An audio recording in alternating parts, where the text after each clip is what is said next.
Hi, in front of me is ALCATEL U3 and today I would like to show you how you can rename this device.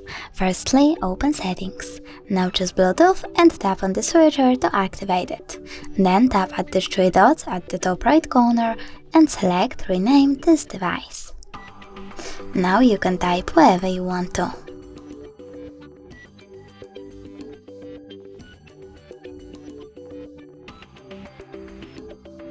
And when you're done, click Rename. As you can see, name of my device has changed. Thanks so much for watching. If you enjoyed this video, don't forget to leave a like, comment and subscribe. Bye!